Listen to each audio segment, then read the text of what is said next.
ಯಾವುದೇ ಪ್ರತಿಫಲ ಬಯಸದೆ ಕಿಡ್ನಿ ದಾನ ಮಾಡಲು ಮುಂದಾಗಿದ್ದ ಬೆಂಗಳೂರಿನ ವೈದ್ಯೆಯೊಬ್ಬರಿಗೆ ಕರ್ನಾಟಕ ಹೈಕೋರ್ಟ್ ಮಹತ್ವದ ಅನುಮತಿ ನೀಡಿದೆ.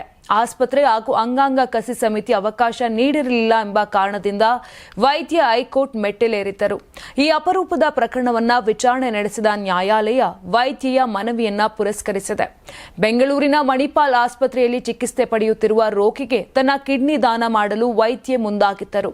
ಆದರೆ ಯಾವುದೇ ಹಣಕಾಸು ಪ್ರತಿಫಲವಿಲ್ಲದೆ ದಾನ ಮಾಡಲು ಒಪ್ಪಿಕೊಂಡಿದ್ದರೂ ಅಂಗಾಂಗ ಕಸಿ ಸಮಿತಿ ಈ ಮನವಿಗೆ ಒಪ್ಪಿಗೆ ನೀಡಿರಲಿಲ್ಲ. ಇದರಿಂದ ಅಸಮಾಧಾನಗೊಂಡ ವೈದ್ಯೆ ನ್ಯಾಯಾಲಯದ ಮೊರೆ ಹೋಗಿದ್ದರು.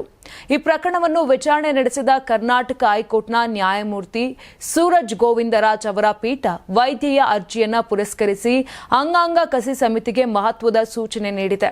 ಮೊದಲಿಗೆ ಕಿಡ್ನಿ ದಾನ ಪಡೆಯಲು ಅರ್ಹರಾದ ರೋಗಿಗಳ ಪಟ್ಟಿ ಪರಿಶೀಲನೆ ನಡೆಸಬೇಕು ಎಂದು ಕೋರ್ಟ್ ಸೂಚಿಸಿದೆ. ಸಮಿತಿಯು ಹೈಕೋರ್ಟ್ಗೆ ನೀಡಿದ ಮಾಹಿತಿಯಂತೆ ವೈದ್ಯೆ ಕಿಡ್ನಿ ದಾನಕ್ಕೆ ವೈದ್ಯಕೀಯವಾಗಿ ಅರ್ಹರಾಗಿದ್ದು ಸದ್ಯ ಕಿಡ್ನಿ ಕಸಿಗಾಗಿ 5 ರೋಗಿಗಳು ಕಾಯುತ್ತಿದ್ದಾರೆ.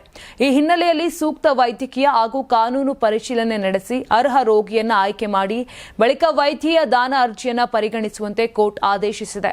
ಯಾವುದೇ ರೀತಿಯ ಲಾಭ ಅಥವಾ ಪರಿಹಾರ ನಿರೀಕ್ಷಿಸದೆ ಸಂಪೂರ್ಣ ಉಚಿತವಾಗಿ ಕಿಡ್ನಿ ದಾನ ಮಾಡಲು ವೈದ್ಯೆ ಮುಂದಾಗಿರುವುದು ಅಪರೂಪದ ವಿಚಾರವಾಗಿದ್ದು ಈ ಪ್ರಕರಣದಲ್ಲಿ ಹೈಕೋರ್ಟ್ ನೀಡಿದ ತೀರ್ಪು ಮಹತ್ವವನ್ನ ಪಡೆದುಕೊಂಡಿದೆ. ಯಾರಾಗ್ತಾರೆ ಎಂಎಲ್ಎ ಅಭ್ಯರ್ಥಿ 2028 ಶೀಘ್ರದಲ್ಲೇ ಪ್ರತಿದಿನ ಒಂದೊಂದು ಕ್ಷೇತ್ರದ ಟಿಕೆಟ್ ಆಕಾಂಕ್ಷಿಗಳ ಸಂಪೂರ್ಣ ಮಾಹಿತಿ ಪೊಲಿಟಿಕಲ್ ಜರ್ನಲಿಸ್ಟ್ ಕೆಎಂ ಶಿವಕುಮಾರ್ ಅವರಿಂದ ಕರ್ನಾಟಕದ ನಂಬರ್ 1 ಡಿಜಿಟಲ್ ಮೀಡಿಯಾ ನಿಮ್ಮ ನೆಚ್ಚಿನ ಕರ್ನಾಟಕ ಟಿವಿಯಲ್ಲಿ ಮಾತ್ರ.